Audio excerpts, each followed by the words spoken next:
Bismillahirrahmanirrahim. Alhamdulillahirabbil alamin. Nahmaduhu wa nasta'inuhu wa nastaghfiruh. Wa na'udzubillahi min syururi anfusina wa sayyiati a'malina may yahdihillahu fala mudhillalah wa may yudlil fala hadiyalah. Asyhadu an la ilaha illallah wa asyhadu anna Muhammadan abduhu wa rasuluh alladzi la nabiyya ba'da. Qala Allah Ta'ala fi kitabihil karim, a'udzu billahi minasyaitonir rajim.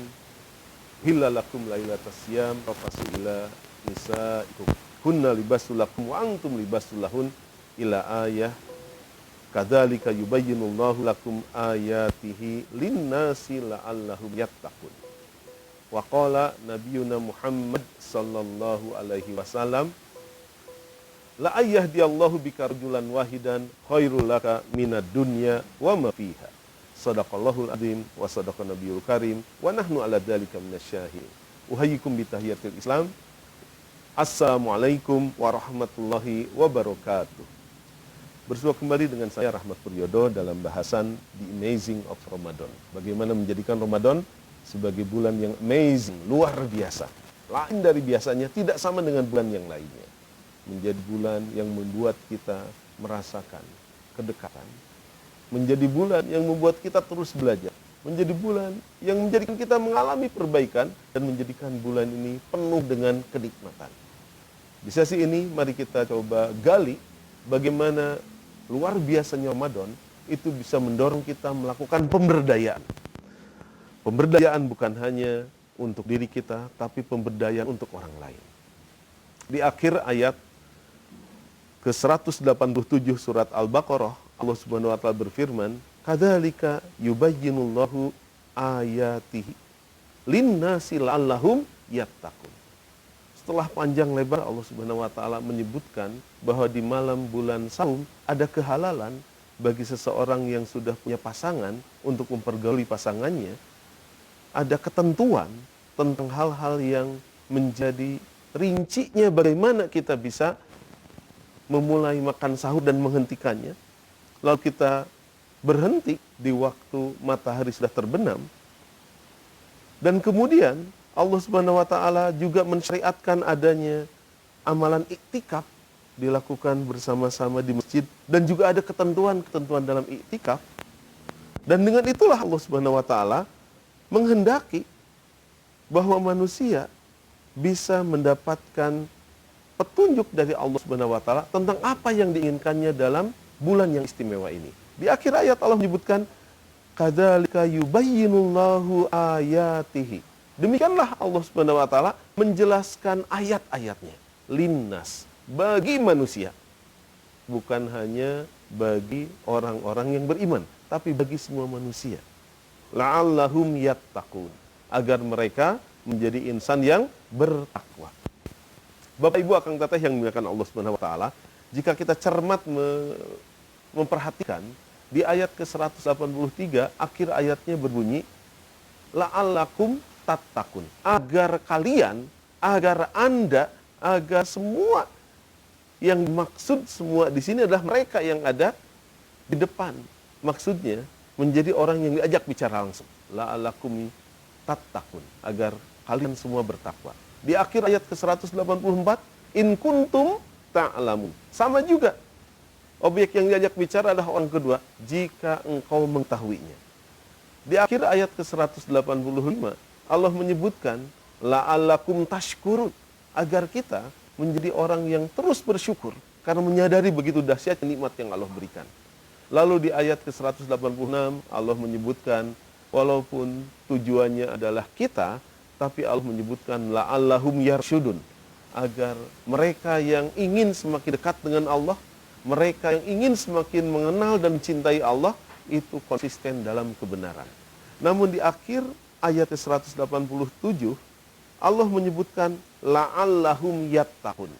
Jika la'alla ini kita maknai sebagai sebuah keniscayaan, maka dengan ayat ini dipastikan manusia yang memahami dengan baik tunjuk Allah Subhanahu wa taala ini, ketika jelas baginya apa yang Allah kehendaki, pasti mereka akan bertakwa.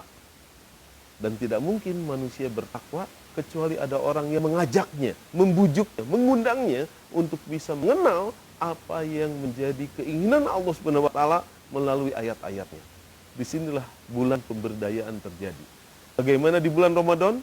Jangan hanya kita menikmati apa yang Allah karuniakan berupa berbagai keutamaan di bulan indah ini sendirian. Tapi bagaimana kita bisa mengajak orang lain untuk menjadi seseorang yang bertakwa. Kita tahu doa kita kepada Allah Subhanahu wa taala tidak hanya ingin diri pribadi kita menjadi bertakwa. Tapi ada doa dalam Al-Quran yang mengarahkan kita untuk melakukan pemberdayaan pada orang-orang terdekat sekitar kita agar mereka terbawa bertakwa karena kita. Salah satu contohnya di surat Al-Furqan, surat ke-25, ayat ke-74. Allah Subhanahu wa taala berfirman, "Walladzina yaquluna rabbana hablana min azwajina wa dzurriyyatina qurrata a'yun waj'alna lil muttaqina imama." Di akhir ayat Allah menyebutkan waj'alna, dan jadikanlah kami lil muttaqina, bagi orang-orang yang bertakwa, imama, pemimpin, menjadi orang yang mengarahkan, menjadi orang yang mempengaruhi, menjadi orang yang membawa mereka menuju cita-cita yang diharapkan sebagai insan yang bertakwa. Dan itu didahului dengan memperbaiki diri, memperbaiki keluarga. Rabbana hablana, ya Allah, ini kami yang terus berusaha untuk semakin memperbaiki diri, untuk semakin belajar lebih banyak, untuk semakin merasakan nikmat, untuk semakin dekat, dan ini saatnya kami ingin memberdayakan diri. Dan orang yang harus kita berdayakan pertama kali adalah keluarga kita. Di antara hikmah adanya Ramadan pada saat terjadi pandemi Corona ini, setiap kita jadi lebih banyak stay at home, lebih banyak bersama dengan keluarganya. Seorang ayah, ia akan berusaha sebaik-baiknya menjadi seorang imam dengan segala tuntutannya, dengan segala keterbatasannya. Begitu juga kita sebagai seorang anggota keluarga punya kewajiban untuk menyeru keluarga kita menuju kepada apa yang Allah kehendaki. Hablana min azwajina wa dzurriyyatina qurrata a'yun. Kita semua harus memasang cita-cita bahwa kita minimal akan menjadi pemberi pengaruh di keluarga kita, menjadikan pasangan kita, anak-anak kita, keturunan kita sebagai orang-orang yang bertakwa, bahkan lebih bertakwa dibanding kita. Waj'alna lil muttaqina imama. Dan untuk semua orang yang bertakwa, kita menjadi pemimpinnya, kita menjadi pemberi pengaruhnya, kita menjadi orang yang memberdayakannya. Jadi hadirin yang dimuliakan Allah Subhanahu wa taala, mari kita jadikan Ramadan ini tidak hanya sekedar menjadikan kita soleh sendirian, tapi bagaimana menjadikan kesolehan ini bisa tersebar luas, sehingga terjadilah kesolehan sosial yang menjadikan setiap orang begitu antusias menjadikan dirinya sebagai unsur perubah menuju kebaikan. Dan dalam tuntunan sabda Nabi Muhammad SAW mengantarkan seseorang menjadi terhidayahi, menjadi bertakwa, itu adalah sebuah keutamaan yang luar biasa. Rasulullah bersabda, la yahdiyallahu bika rajulan wahidan khairul laka minad dunya wa ma fiha. Jika ada seseorang yang ia mendapatkan hidayah lantaran kita memfasilitasinya, kita mengarahkannya, kita membawanya kepada sesuatu yang membuat ia terinspirasi, termotivasi, mendapatkan solusi dari tuntunan Allah ini, khairul laka minad dunya wa ma fiha. Itu lebih baik dibandingkan dunia ini dan seluruh isinya. Bapak Ibu hadirin yang dimuliakan Allah Subhanahu wa taala, bayangkan dahulu para sahabat radhiyallahu anhum, mereka begitu semangat mengajak orang lain di luar tempat tinggalnya untuk menerima hidayah Allah Subhanahu wa taala ini. Mereka melintasi gurun, melintasi laut, melintasi gunung untuk mencari siapa seseorang di luar sana yang belum terberdayakan dengan hidayah Allah Subhanahu wa taala ini. Itu di antara hal yang bisa kita jadikan pemaknaan. Kadzalika yubayyinullahu lakum, kadzalika yubayyinullahu ayatihi linnas. Demikianlah Allah Subhanahu wa taala menjelaskan ayat-ayatnya linnas untuk manusia, la'allahum yattaqun. Allah berkehendak manusia semuanya menjadi orang yang bertakwa. Dan sarana untuk menjadi bertakwa tidak bisa tidak kecuali beribadah kepada Allah Subhanahu wa taala. Di surat Al-Baqarah ayat 21 Allah berfirman, ya ayuhan nas, wahai manusia, ya ayuhan nas ubudu rabbakumul ladzi khalaqakum wal ladzina min qablikum la'allakum tattaqun. Wahai manusia, beribadahlah kepada Rabb yang telah menciptakan engkau dan orang-orang yang sebelum engkau, la'allakum tattaqun, agar engkau menjadi insan yang bertakwa. Tidak mungkin manusia yang belum menyadari, belum memahami, belum meyakini ayat-ayat Allah ini sampai hidayah pada mereka, kecuali kita sebagai orang yang sudah memperbaiki diri, sudah belajar, sudah menikmati, bahkan sudah merasakan kedekatan, mentransfer ini dalam bentuk ajakan, dalam bentuk bujukan, dalam bentuk penawaran. Dan itulah yang terjadi pada generasi salafus soleh terdahulu. Mereka keluar dari tempat tinggalnya menawarkan agar manusia beriman pada Allah Subhanahu wa taala. Tentu menawarkan dengan bijaksana, dengan lemah lembut, dengan penuh hikmah, sehingga orang lebih cenderung untuk menerima dibandingkan menolak. Kalaupun tidak, disampaikan pada mereka bahwa mereka tinggal di bumi Allah, dan tinggal di bumi Allah berarti harus tahu diri untuk memudahkan, mengagungkan Allah Ta'ala.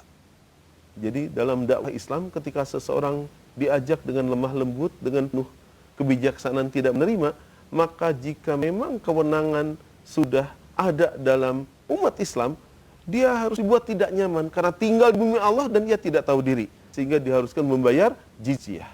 Jadi tidak benar kalau Islam belum apa-apa ditawarkan oleh pedang. Tidak, ditawarkan penuh lemah lembut, menyadarkan, memahamkan, meyakinkan. Baru setelah itu dibuat tidak nyaman karena ia dengan ketidaknyamanan mudah-mudahan ada keinginan untuk nyaman dan kemudian ia masuk Islam dan kemudian terbebaslah ia dari jizyah, keharusan untuk membayar pajak sebagai bentuk ketidaknyamanan yang ia rasakan jika ia tidak beriman pada Allah Ta'ala. Episode selanjutnya, jika memang tidak mau juga beriman, maka harus membuktikan siapa yang paling benar. Itulah mengapa dalam Islam pemberdayaan ini luar biasa terjadi di generasi salafus soleh dulu. Di bulan Ramadan ini justru terjadi banyak perang. Namun perangnya bukan perang untuk menghancurkan, perang untuk mendakwahi, perang untuk membela diri. Manakala orang-orang yang berbuat kemungkaran, mereka sesuka hatinya melakukan keonaran. Hadirin yang dimuliakan Allah Subhanahu wa taala, semoga dengan bulan Ramadan ini kita termasuk orang yang bisa memberdayakan diri kita, memberdayakan orang-orang di sekitar kita. Bayangkan di tengah wabah corona ini ada banyak orang yang kesulitan ekonomi. Beberapa waktu lalu kita dengar ada seorang ibu yang meninggal karena 2 hari ia hanya minum air. Dan kemudian ketika turun bantuan sudah terlambat, ia keburu meninggal. Kemarin ada kejadian, satu keluarga kelaparan, 4 hari mereka tidak makan. Dengan berbagai pembatasan yang ada orang-orang yang luput dari pandangan kita. Inilah waktunya kita memberdayakan diri kita. Inilah waktunya kita hadir untuk bermanfaat untuk sebanyak-banyaknya orang. Khairun nas anfa'uhum linnas. Sebaik-baiknya orang adalah orang yang paling banyak manfaatnya untuk orang lain. Semoga ucapan salam yang kita lafadzkan setiap sholat itu mengingatkan kita bahwa dalam ucapan salam tersebut kita ingin memberdayakan orang sekitar kita dengan keselamatan, dengan kedamaian, dengan kesejahteraan. Assalamualaikum.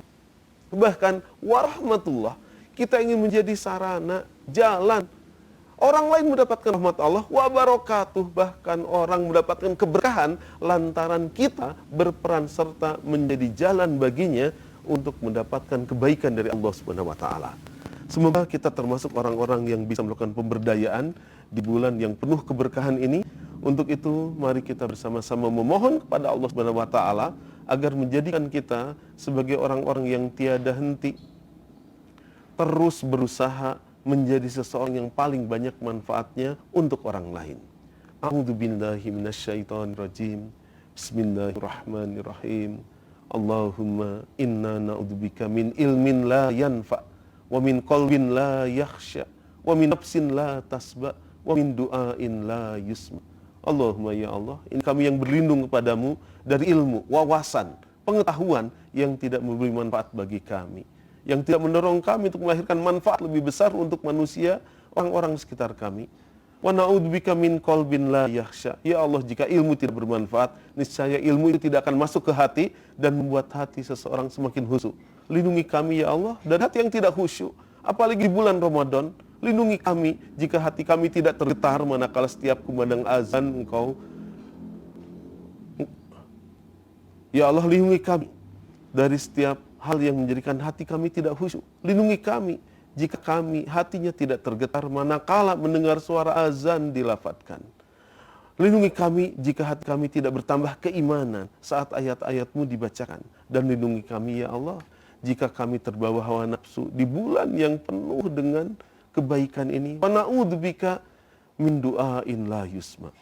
Ya Allah, lindungi kami dari doa yang tidak didengar, doa yang tidak diijabah. Padahal kami sedang berpuasa ya Allah. Na'udzubillah min dzalik, jika kami tidak berdoa dengan sungguh-sungguh. Jika kami tidak berdoa dengan penuh harap, jika kami tidak berdoa dengan penuh rasa takut, jika kami tidak layak untuk mendapatkan pengabulan dari doa yang kami pintakan. Rabbana atina fid dunya hasanah wa fil akhirati hasanah wa qina adzabannar. Subhana rabbika rabbil izzati amma yasifun wassalamun alal mursalin walhamdulillahi rabbil alamin. Wassalamualaikum warahmatullahi wabarakatuh.